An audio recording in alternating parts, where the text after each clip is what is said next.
지난주 말씀에서 바울과 바나바는 피시디아 안디옥에 이르러서 안식일에 회당을 찾습니다. 그 회당에 가서 예수님의 복음을 담대하게 전하는 일을 합니다. 그때 그들이 밝힌 것은 예수님을 믿는 자들로서 그들이 온전히 회개해야 함을 강조하는 내용을 우리가 살필 수 있었습니다. 예수님을 믿고자 하면 그들의 죄를 고백해야 하고, 그 죄는 의롭고 죄 없는 하나님의 아들 예수님을 십자가에 못 박아 죽인 죄라는 것을 이들이 역사적으로 또한 성경적으로 설명을 해줍니다. 굉장히 단호하게 이야기를 하기 때문에 이것은 자신들의 목숨을 걸고 복음을 전하는 것입니다. 이 복음 안에 이 회개의 온전한 심령을 가지고 주 앞에 설 수 있도록 이들이 회개를 촉구하기 위해서 이 예수 그리스도를, 죄 없는 예수 그리스도를 그들이 죽였다는 것을 이야기를 하지요. 이것이 굉장히 어려운 일이지만 담대하게 이야기를 하게 되었고, 그리고 이것을 통하여서 오늘 본문 가운데 계속 연결되어서 하나님의 역사가 이루어지게 됩니다. 그런데 오늘 본문을 보면 특정할 만한 것이 있습니다. 그것은 굉장히 이분법적으로 사람들의 반응이 갈리워진다는 것입니다. 단 하나의 복음을 전했는데 그 복음이 전해지는 것은 하나의 통로인데 그것을 듣는 사람들의 반응은 두 가지 반응이었다는 것을 우리가 확인할 수가 있습니다. 오늘 41절을 보니까 지난주 말씀에 이어서 이 바울과 바나바가 담대하게 이런 말씀을 합니다. 보라, 멸시하는 사람들아, 너희는 놀라고 멸망하라. 내가 너희 때를 당하여 한 일을 행할 것이니 사람이 너에게 일러줄지라도 도무지 믿지 못할 일이라 하였느니라. 이렇게 말씀을 하고 있습니다. 그러니까 선지자의 이야기를 통해서 이들에게 한 가지 또 중요한 말씀을 부언하는 것입니다. 내가 너에게 전한 이 복음, 예수 그리스도의 말씀을 통하여 회개하지 아니하면 선지자가 말했던 이 멸망의 일이 너희에게 닥칠 것이다. 굉장히 위협적인 말이고 공격적인 말이 아닐 수 없습니다. 사람들에게 이걸 받아들이라고 말하는 건지 아니면 반항하라고 기회를 주는 건지 알 수 없을 만큼 굉장히 강한 어조로 타협 없고 거침이 없이 하나님의 말씀을 있는 그대로 전하게 됩니다. 오늘 복음을 전하니까 이것이 양쪽으로 나뉘어서 사람들의 반응을 이끌어냈습니다. 예수님은 그것을 바로 말씀의 검, 이 말씀이 칼이라는 것을 통해서 신약에서 말씀해 주셨습니다. 예수님은 마태복음 10장 34절에서 36절에 이런 말씀을 해주셨습니다. 내가 세상에 화평을 주러 온 줄로 생각하지 말라. 화평이 아니요 검을 주러 왔노라. 내가 온 것은 사람이 그 아버지와 딸이 어머니와 며느리가 시어머니와 불화하게 하려 함이니 사람의 원수가 자기 집안 식구니라. 이런 말씀을 전해 주셨습니다. 이 복음이 검이고 말씀이 검이라 능력이 있는데 이 어떤 일이 벌어지냐면 반으로 가르는 역사가 있습니다. 반으로 갈라진다는 것은 사람들이 볼 때 그리 좋은 결과는 아닙니다. 하나 되고 한 마음이 되어야 좋은 거 아닙니까? 가족이 하나 되고 한 뜻이 되어야 건강한 가족 아닙니까? 근데 오늘 예수님은 검을 주러 왔노라 이렇게 말씀을 하시고 그 검에 의해서 가정이 쪼개어질 것이다 이렇게 말합니다. 사람이 아버지와 딸이 어머니와 며느리가 시어머니와 불화하게 되는 일이 벌어진다. 가만히 있었으면 화목한 가정인데 이 복음이 전해짐으로써, 이 칼과 같은 능력 있는 복음이 전해짐으로써 이 관계가 깨어지는 일이 발생하게 된다는 것이죠.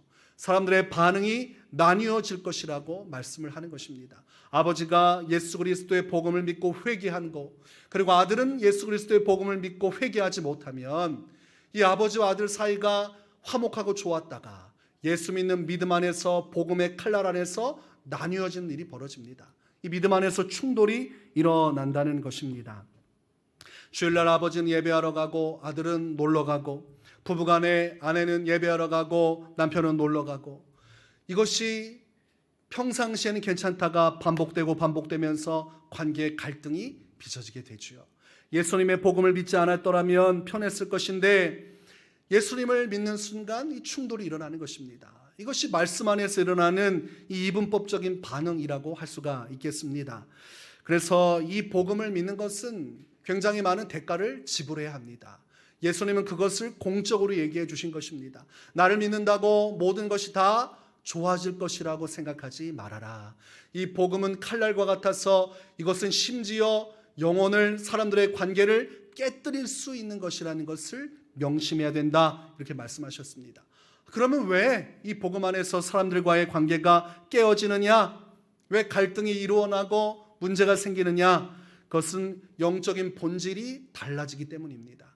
예수님을 믿는 자와 믿지 않은 자가 전에는 똑같은 영으로서 세상의 심판 가운데 있고 하나님의 진노 안에 있고 심령은 죽은 상태였지만, 이 복음이 들어가면 이 복음을 통해서 그 사람이 구원을 받고 그 영혼이 새로워지고 그 영혼이 천국 백성이 되고 그 안에 성령이 들어가셔서 내주하기 때문에, 본질적인 변화가 일어나기 때문에 달라지는 것입니다.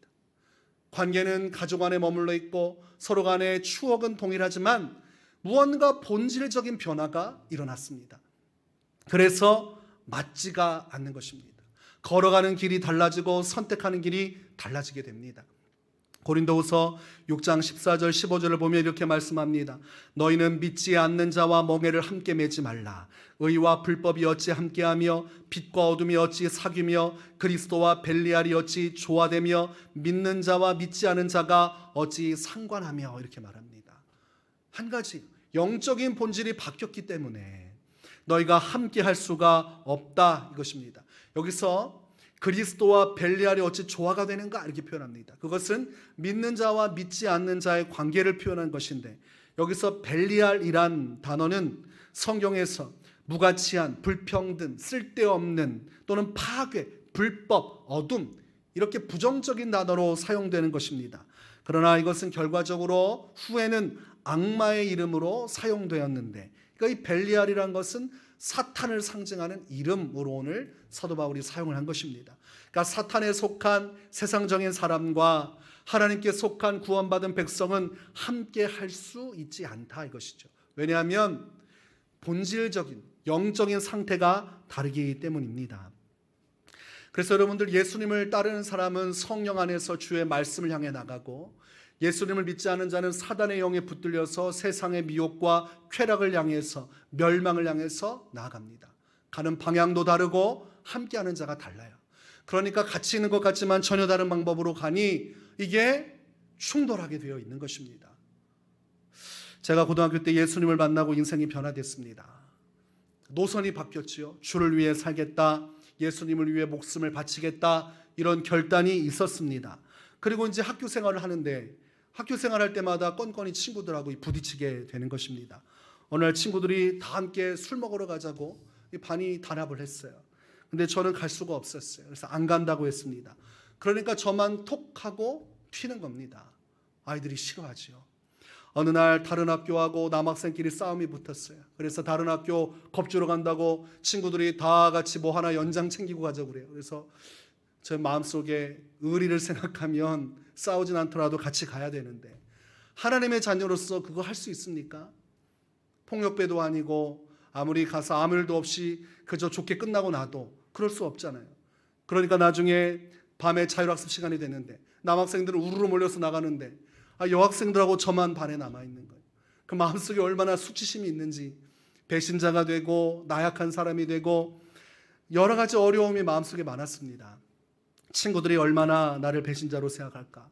그러나 내 안에 계신 성령 안에서, 나를 구원하신 주의 은혜 안에서 그 길로 갈 수는 없는 것입니다. 그러니까 충돌이 일어나기 시작합니다. 주일날 고3 되니까 다 아침마다 학교에 와서 무조건 공부하고 가라고, 그리고 엄명이 떨어졌어요. 안 갔다가는 이건 찍히게 생겼습니다.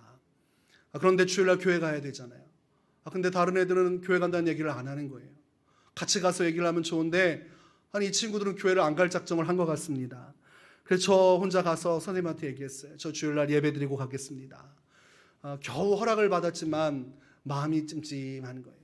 오후 지나서 한 2시, 3시쯤에 가면 아이들끼리 공부를 하고 있는데 뭔가 이질적인 느낌이 나는 거예요. 다른 세상을 살아가고 있는 것이죠. 저들의 세상과 나의 세상이 나뉘어지는 것입니다.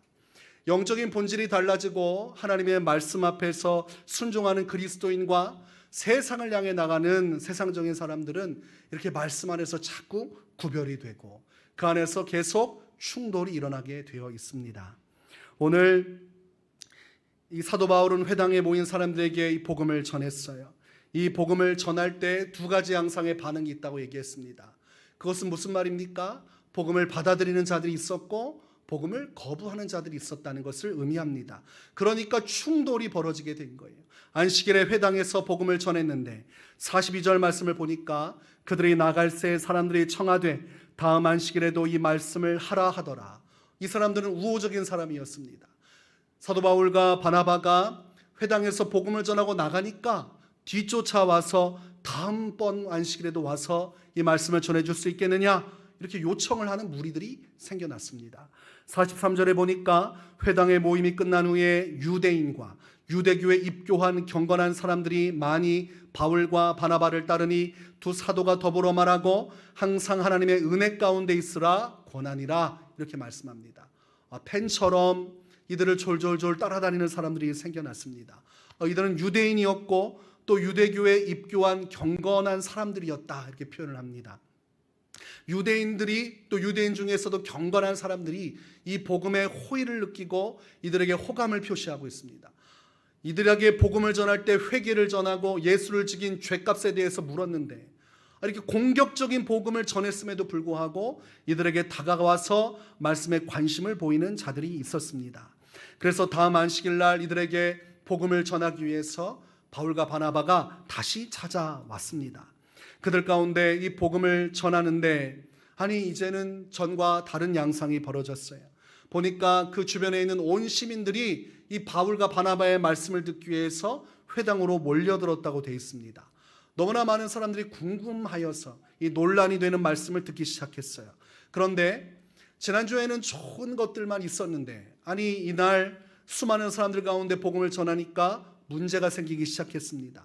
갈등이 벌어지기 시작했고 말씀의 검이 작용하여서 사람들을 나뉘기 시작했어요.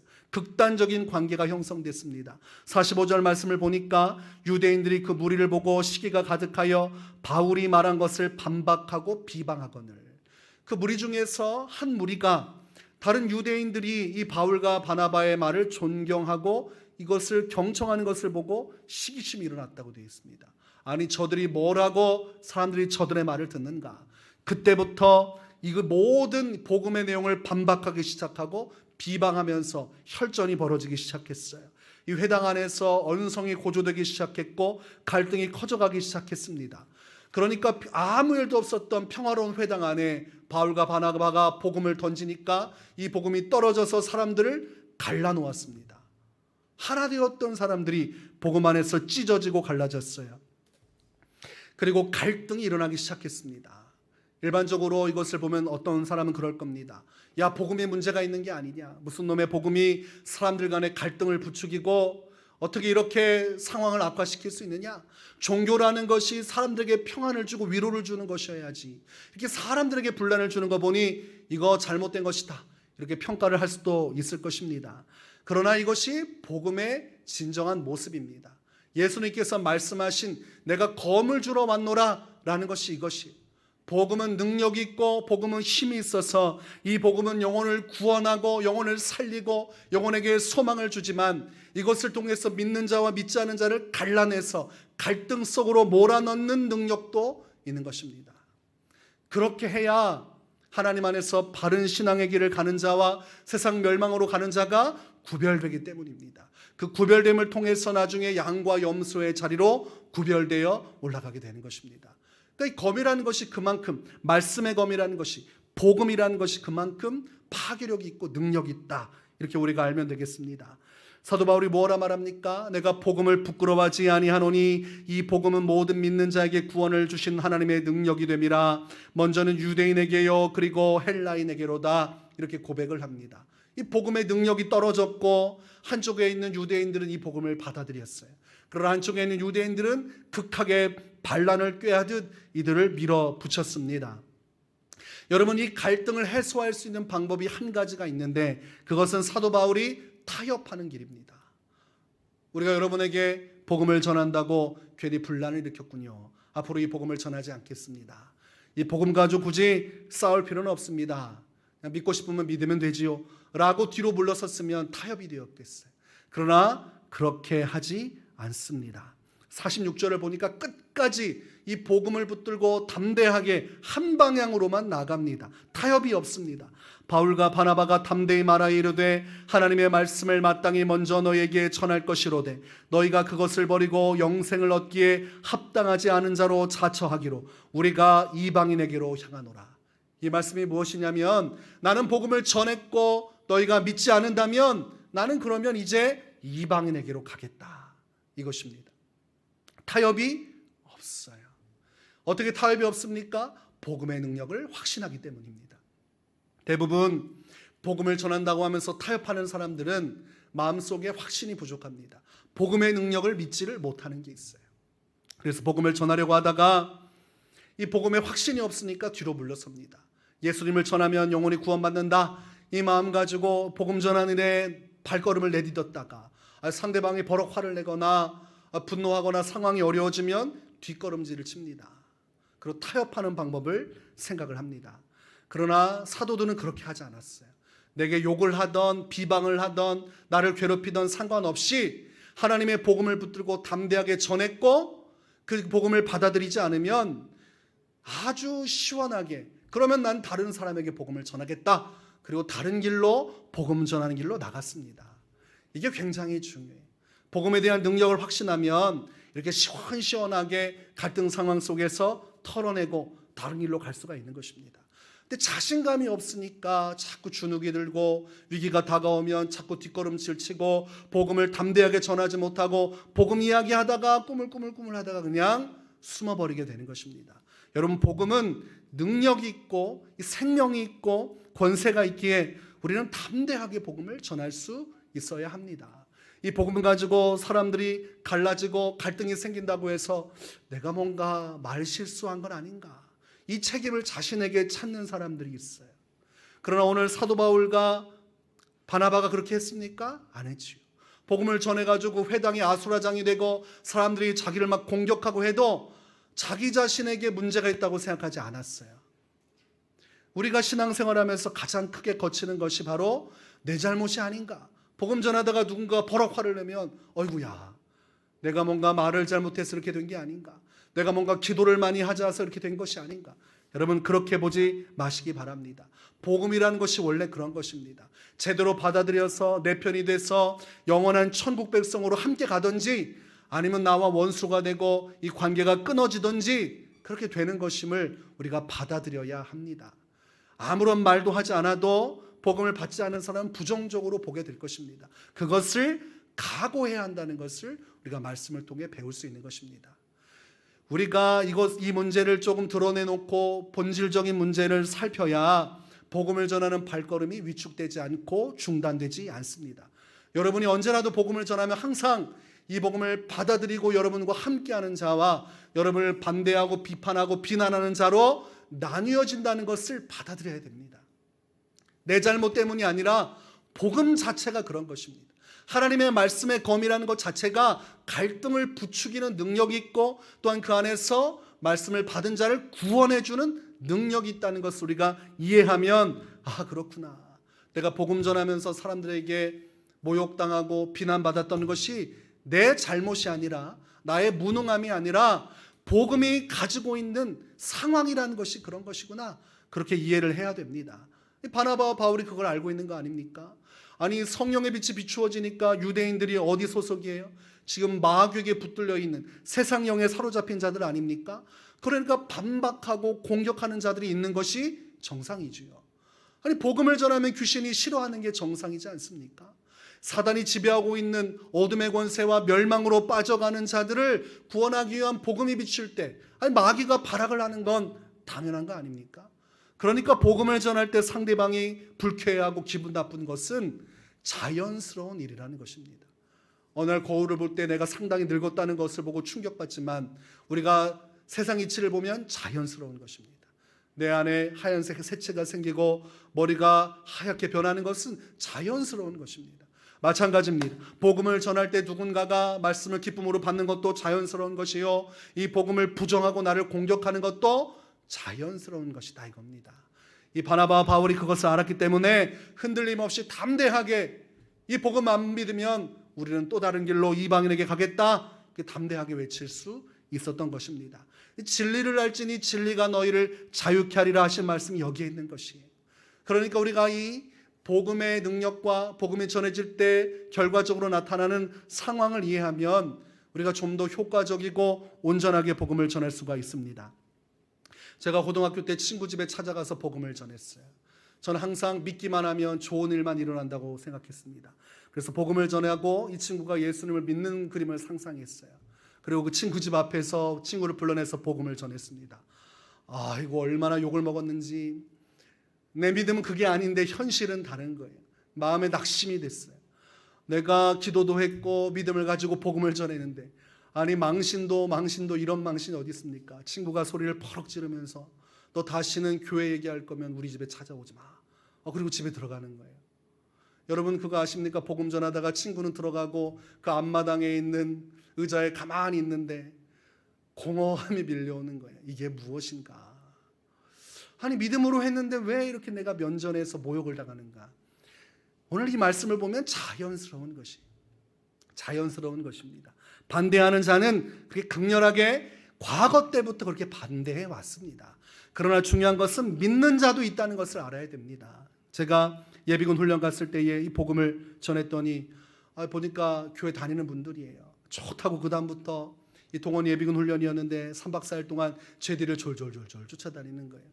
복음 한번 전했더니 좋다고 신앙 얘기하면서 따라다니는 걸 봤습니다.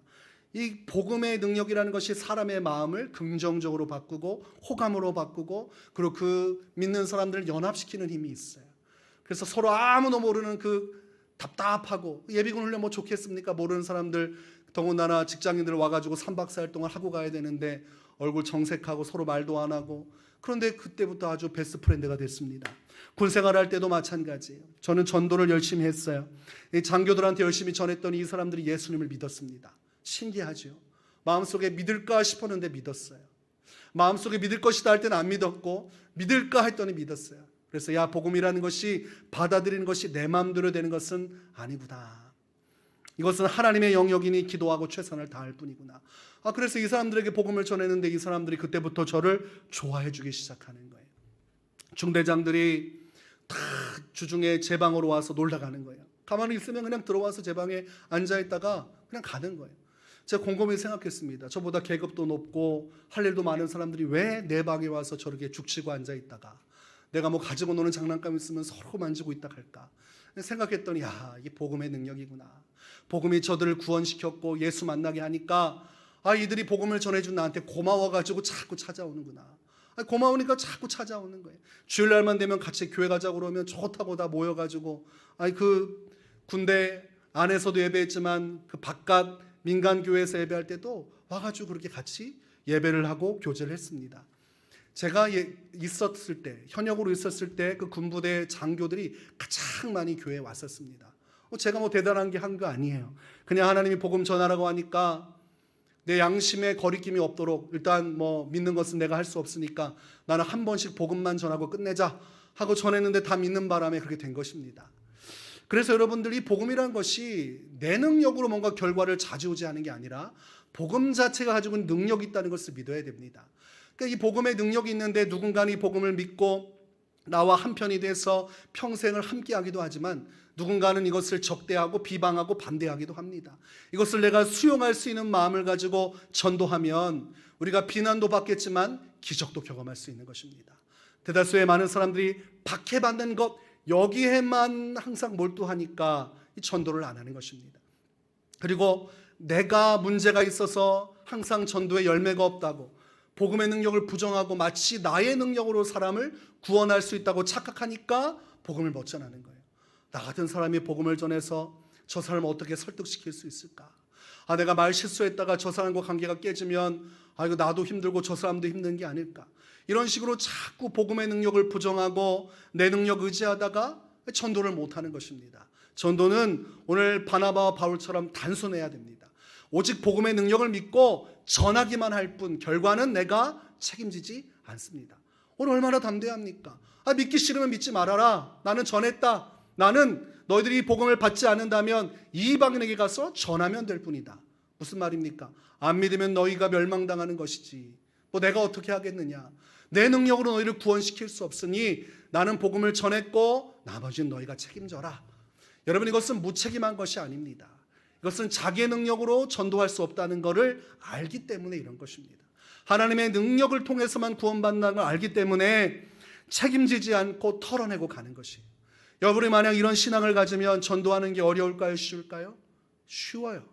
주변에 있는 분한테 기도하고 때가 되면 잠깐 얘기 좀 나누자고 하고 예수님을 전하는 거예요.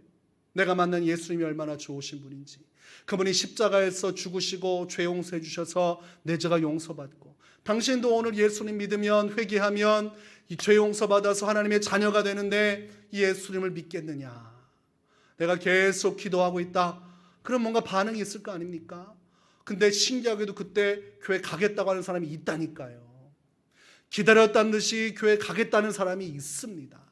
그러니까 복음을 통해서 구원받는 일이 사도행전에서 계속 일어난 겁니다. 아무것도 없이 그냥 처음 가는 지역에서 복음을 전하니까 사람들이 믿는 역사가 일어났다는 것을 우리가 알 수 있습니다. 그러니까 복음을 전한다는 것은 수많은 생각이 필요하지 않아요. 내 능력을 볼 이유도 없는 것입니다. 나를 자책할 이유도 없는 거예요. 주저함 없이 복음을 전하면 그 안에서 놀라운 능력이 나타나요. 복음의 권세가 나타납니다. 그러니까 여러분, 담대하게 가면 됩니다. 복음을 내가 혹시라도 잘 지혜롭게 표현하지 못해서 그 사람이 예수님을 믿지 못하는 것 아닌가? 그게 내 책임이 아닌가 생각할 필요가 없습니다. 성경 어디에도 복음을 전할 때에 말을 지혜롭게 못해서 그것에 대한 책임을 진 사람이 아무도 없습니다. 하나님께서 책임지우시는 것은 두 가지로 볼 수 있는데, 복음이 부끄러워서 전하지 않는 자, 그 사람한테는 책임이 따릅니다. 그리고 하나님이 주신 선하고 온전한 예수 그리스도의 십자가 복음이 아닌 변질된 복음을 전하는 자, 하나님께 심판받습니다. 이 두 가지예요. 누가복음 9장 26절에 보니까 누구든지 나와 내 말을 부끄러워하면 인자도 자기와 아버지와 거룩한 천사들의 영광으로 올 때에 그 사람을 부끄러워하리라. 이 복음을 부끄러워해서 전하지 못하면 나중에 하나님께서, 예수님께서 오실 때에 나를 부끄러워하겠다, 이렇게 말씀하셨습니다. 그러니까 진짜 문제는 내가 부끄러워서 복음을 전하지 못하는 게 문제지, 복음을 전해서 그 결과가 어떠했든지는 우리에게 책임을 묻지 않는다는 것입니다. 그리고 갈라디아서 1장 8절에 그러나 우리나 혹은 하늘로부터 온 천사라도 우리가 너에게 전한 복음 외에 다른 복음을 전하면 저주를 받을지어다 라고 되어 있습니다. 사도 바울이 뭐라고 합니까? 예수님의 복음 외에 다른 복음을 전하면 저주를 받는다, 이렇게 말씀하고 있어요. 그러니까 우리가 다른 복음을 전하지 않는 한, 제대로 된 복음을 전하기만 하면 여러분은 하나님께 칭찬을 받지, 영광을 누리지, 그거 잘못 표현했다고 책만 받지 않습니다. 어떤 분에게 전도를 하고 있냐 물어봤더니 못한다고 그래요. 그래서 한번 전도해보라고 했더니 평생 못할 것 같대요. 그래서 왜 그러냐고 물어봤더니 자기는 입에 말을 잘 못해서 사람을 설득시킬 수가 없대요. 지금까지 말로써 뭔가 한 게 없기 때문에 열심히 교회 일은 하겠지만 전도는 난 안 하겠다, 이렇게 말하는 사람이 있습니다. 지금 뭐가 없는 거예요? 복음의 능력을 비치를 못하는 것입니다. 제가 지금까지 수많은 사람들에게 복음을 전했지만 별다른 말을 한 게 없습니다. 복음이라는 게 딱 정해져 있잖아요. 아니 무슨 말을 뭐 어떻게 현란하게 합니까? 예수 믿으면 구원받는다는 거 하고, 아니 죄 지면 그거 회개해야 된다는 말인데, 단지 순종할 수 있느냐 없느냐의 문제지 말을 더 잘해야 구원받는다? 아닙니다. 제가 전에 전도 부서를 맡아서 사역을 한 경험이 있어요. 밤잠 못 자면서 금식하고 전도 이 여기에 매여가지고 엄청나게 주께 기도했던 기억이 납니다. 그때에 전도 왕이라는 사람들의 간증을 다 봤던 것 같아요. 고구마 전도왕, 진돗개 전도왕, 전도왕이 왜 이렇게 많아요? 전도왕들 특징을 봤는데 말 잘하는 사람 그렇게 많지 않습니다. 어떤 사람이 전도 잘하냐면 그냥 보는 사람에게 복음을 전하는 사람, 기회가 오면 닥치는 대로 복음을 일단 던지는 사람이 나중에 전도왕이 되는 걸 봤어요. 영적 원리입니다. 누가 주님의 복음을 믿을지 모르니까 여기저기 다 찔러보는 거예요. 말씀을 가지고 찔러보는 거예요. 여러분 장어 같은 거 잡을 때 지렁이 같은 거 꿰가지고 어떻게 합니까? 여기저기 찔러보면 장어가 덥석 물면서 잡히는 게 있지 않습니까? 전문가들은 그걸 잘해요. 여기저기 있을 만한 데 찔러보는 거죠. 이 복음도 마찬가지. 자체가 능력이 있기 때문에 우리는 만나는 사람에게 전하기만 하면 누군가는 확 하고 달려들어서 복음을 물고 하나님 나라 천국 백성으로 오기도 하고, 누군가는 미끼를 보고 고개를 흔들면서 도망가고 피하기도 합니다. 그런데 뭘 넣어봤어야 물기라도 하죠. 그러니까 아무것도 안 하면 아무 능력도 아무 일도 일어나지 않습니다. 그래서 예수님께서 잘못됐다고 말하는 예로 한 달란트 받은 사람을 이야기했습니다. 그 사람이 뭘 잘못했습니까? 적은 돈을 받아서 잘못된 게 아니라 그 돈을 5달란트, 10달란트로 불리지 못했기 때문에 혼난 게 아니라 단 한 가지입니다. 아무것도 하지 않았기 때문에 주인에게 매섭게 혼나고 쫓겨나는 심판을 받게 됩니다. 그것을 주님께서는 기뻐하지 않으시고 싫어하셨어요.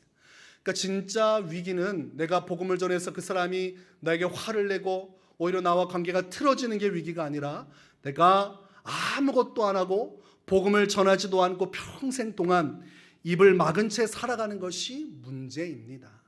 그래서 여러분들, 복음은 전할수록 용기를 줄 것이고 복음을 전하다 보면 열매를 겪게 될 것입니다. 그래서 여러분, 한번 전해보십시오. 계산하지 말고 항상 전해보십시오. 디모데후서 4장 2절에 너는 말씀을 전파하라. 때를 얻든지 못 얻든지 항상 힘쓰라. 범사에 오래 참음과 가르침으로 경책하며 경계하며 권하라. 이렇게 말씀하고 있습니다. 유대인들이 반반 나뉘어서 문제가 생겨나니까 이제 이들에게 주눅들지 않고 큰 소리를 치고 이 바나바와 바울이 그 주변에 있는 이방인들에게 복음을 전하기 시작합니다. 또 수색을 하기 시작하는 거예요. 누가 어떻게 믿을지 자기는 모르니까 닥치는 대로 이방인을 만날 때마다 복음을 전했습니다. 그랬더니 본문 48절과 49절에 이렇게 말씀합니다. 이방인들이 듣고 기뻐하여 하나님의 말씀을 찬송하며 영생을 주시기로 작정된 자는 다 믿더라. 주의 말씀이 그 지방에 두루 퍼지니라. 어떻게 됐습니까? 아니, 이쪽 한편에선 유대인들이 들고 일어나서 악랄한 짓을 하고 있는데 이 편에 있는 이방인들에게 전했더니 이 사람들이 달라붙어서 복음을 믿기 시작했어요. 작정된 자, 여기저기 찔러봤더니 하나님께서 구원을 주기로 마음 먹은 자들은 다 예수를 믿고 구원받아 주께로 돌아왔다, 이렇게 되어 있습니다. 유대 지역에도 여러분 구원받기로 작정된 자가 있겠습니까? 없겠습니까? 있겠지요. 여러분 주변에 여러분이 알고 지내는 지인들 가운데 믿기로 작정된 자가 있겠습니까? 없겠습니까? 있겠지요. 여러분이 생각할 때는 안 믿겠지 하는 사람이 던져보면 덥석 이 복음을 물고 영생으로 들어오기도 하고, 믿겠지 하고 저 사람 착한 사람이니까 내가 얘기하면 호의적으로 반응해 주겠지 했던 사람한테 전했는데 버럭 화를 낸다거나 얼굴색이 확 변한다거나 그럴 수 있어요. 이것은 육신에 관한 것이 아니라 영적인 것이기 때문입니다. 복음은 사람의 인격을 기대하는 것이 아니고 사람의 말로 구슬리는 게 아니에요. 성령께서 복음을 믿게 해주시는 능력이 나타나야 되는 거예요. 그럼 내가 어떻게 할 수 없는 거예요. 우리는 전하기만 하면 돼요. 오늘 사도 바울과 바나바가 전한 것처럼 죄에 대한 문제 꼭 짚고 넘어가야 되는 겁니다. 그저 예수 믿으면 잘 먹고 잘 삽니다, 이런 복음은 성경에 없습니다. 예수 믿고 회개하여 용서받지 못할 죄들을 주께 다 고백하고 진실로 죄 용서받고 자유를 누릴 수 있습니다. 예수님께서 다 용서해 주십니다. 그 품 안에 돌아와 천국 백성이 되어야 됩니다. 그렇게 한번 전해보시기 바랍니다. 여러분, 전도왕은 거기부터 시작되는 거예요. 처음부터 수줍은 마음으로 목사님이 자꾸 전도하라니까 그냥 할당량 채우려고 전도해 봤는데 그냥 순종하는 마음으로 했더니 사람들이 믿는 거예요. 사람들이 변화되는 겁니다. 그것에 재미가 들려서 자기의 돈을 다 투자해서 사람들에게 선물을 주고, 왜 선물 줍니까? 선물을 줘야 뭐라도 대화를 붙일 수 있잖아요. 아유 고맙습니다 하다 보면 그런데 사실 하고 말할 수 있지 않겠어요? 그러니까 복음을 전할 기회를 만들기 위해 자신의 재정을 쓰고 그 안에서 사람들이 구원받고 그러면서 하나님이 재정을 채워주고 후원자가 생기고 그러면서 전도왕으로 가는 것입니다. 제가 전도하면서 깨달은 것이 있는데 하나님은 전도를 참 기뻐하시는구나. 바깥에서 노방 전도를 할 때도 참 추운 겨울이었는데 여기서 내가 뭐 하나 이런 마음이 들었습니다. 12월, 1월, 2월인데 그때 그 당시 담임 목사님이 나가서 전도하라고 하니까 안 나갈 수가 없었어요. 권사님들 8분 모시고 나가가지고 자리를 잡고 커피 전도했습니다. 마음속에는 내가 무슨 홍보하는 사람도 아니고 교회 전단지 들고 여기서 뭐하나 이런 마음이 들었어요. 그런데 권사님들하고 같이 기도하자고 해서 시작할 때도 손 모아 기도하고 끝날 때도 기도하고 시간을 정해놓고 때로는 정말 전도가 안 될 때는 금식하고 그래서 열심히 했어요. 그런데 이 노방전도를 통해서 온 사람은 거의 없었지만 그 해에 많은 결실이 맺어졌습니다. 저는 그때 깨달았죠. 하나님께서 전도하는 노력을 보시는구나. 수고하는 노력을 보시는구나. 그래서 여기에서 안 오면 저쪽에서라도 몰아서 보내주시는구나.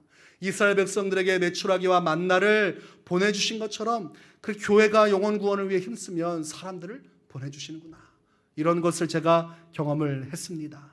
그래서 여러분, 우리가 해야 될 것은 전도하는 것입니다. 전도하기 시작하면 기쁨이 넘치게 되어 있습니다. 내가 하는 것이 아니라 성령이 하시는 것을 경험하게 되면 담대함을 얻게 되어 있고 그 안에서 교회는 큰 은혜를 입게 되어 있습니다. 앞으로 우리 교회는 전도하는 교회로 나갈 거예요. 지금 여러분 전도하는 무브먼트가 없다고 해서 이대로 계속 갈 거라고는 생각하지 마십시오. 기도하면서 준비하고 있고 우리는 이제 전도의 동력을 통해서 하나님의 나라를 이루어 갈 것입니다. 무엇보다 여러분 개인적으로 먼저 마음의 준비가 되어 있어야 돼요. 교회적으로 전도의 행사를 하든 안 하든 내가 일생을 통해서 내가 주변 사람들, 지금 내가 복음을 전해본 적도 없는 사람들, 나의 직장과 나의 주변과 환경 속에서 체면 치레하다가 말 못한 사람들, 내가 다 전도하겠다. 여러분 그렇게 전도하면 하나님이 책임져 주십니다. 여러분 망신당하고 무시당하고 세상에서 짓밟히고 하는 것처럼 보이지만 결과적으로는 여러분을 따르고 지지하고 힘이 되어줄 사람을 붙여주게 되어 있습니다. 그 여러분에게 영향력을 하나님께서 부어주기 시작합니다. 왜냐하면 전도하는 사람이 워낙 없기 때문에 소수의 전도하는 사람에게 하나님이 몰아주게 되어 있습니다. 그러니까 전도왕들이 생겨나는 거예요. 교회 1000명이면 뭐합니까? 전도한 사람 2-3명밖에 없는데 그러니까 그 사람들한테 몰아주는 것입니다. 여기저기 작정된 이방인들처럼 구원받아야 할 자들, 예수가 필요한 자들, 이미 마음의 준비가 끝난 자들, 어떤 자들은 교회 가고 싶은데 누가 나 좀 데려가지 않나 이런 사람들도 많습니다. 그런 자를 찾아다니면서 끌어오니까 주님이 다 붙여주시는 거예요. 그래서 여러분 위례 지역에 여러분 주변에 하나님께서 예비하신 사람들 만나려면 이제 여러분 마음속에 복잡한 생각 내려놓고 편안하게 그저 나는 말씀만 전하겠다. 이 결과는 주께 맡기겠다. 이렇게 찾아가서 말씀 전하고 또 받아들이지 않으면 그 자리에서 한번 기도해 드리겠습니다. 손 붙잡고 기도해 주면 되는 거예요. 그리고 일상으로 돌아와 그 영혼 붙들고 기도하고 또 나중에 기회가 되면 혹시라도 하나님께서 역사하지 않으시려나 또 한번 복음을 전하는 것입니다. 그러면 그 사람의 영혼을 주께서 움직여서 주께 돌아오게 하시는 것입니다. 마태복음 28장 18절에서 20절에 이렇게 말씀하십니다. 예수께서 나와 말씀하여 이르시되 하늘과 땅의 모든 권세를 내게 주셨으니 그러므로 너희는 가서 모든 민족을 제자로 삼아 아버지와 아들과 성령의 이름으로 세례를 베풀고 내가 너희에게 분부한 모든 것을 가르쳐 지키게 하라. 볼지어다 내가 세상 끝날까지 너희와 항상 함께 있으리라 하시니라. 복음을 전하라 이것입니다. 그러면 이 복음을 전하는 너와 내가 함께 있다는 것을 너는 그 현장에서 경험할 수 있을 것이다. 여러분 주님을 만나고 싶습니까? 기도원에 가서 기도하는 것도 좋고 밤새 철야하는 것도 좋고 교회 가서 눈물로 기도하는 것 참 중요하지만 더 근본적인 것은 전도하면 여러분 살아계신 주님을 만나게 될 것입니다. 전도 대상자들 여러분 마음에 품고 있을 거예요. 나를 정해서 전도하셔야 됩니다. 기도하다 끝나려고 하면 안 돼요. 저도 적어낸 사람들이 있어요. 지금 전도할 타이밍을 잡고 있어요. 조만간 이제 하나님께서 마음을 주시면 전도할 것입니다. 여러분 안에도 하나님께서 기도하면 기회를 주실 거예요. 최대한 빨리 하나님께서 주실 것입니다. 그때 복음을 전하고 또 결과가 좋지 않으면 또 기도하고 또 기회를 주시면 복음을 전하고 포기하지 말고 하십시오. 그러면 우리를 통해서 하나님은 반드시 역사하십니다. 여러분 옆에서 여러분에게 평생 동안 감사하는 사람들, 예수 만나게 해주셔서 고맙습니다. 하나님 만나게 해주셔서 고맙습니다. 그렇게 고백하는 사람들이 반드시 생길 것입니다. 그런 놀라운 복음의 증인으로 살아가시기를 주의 이름으로 축원합니다.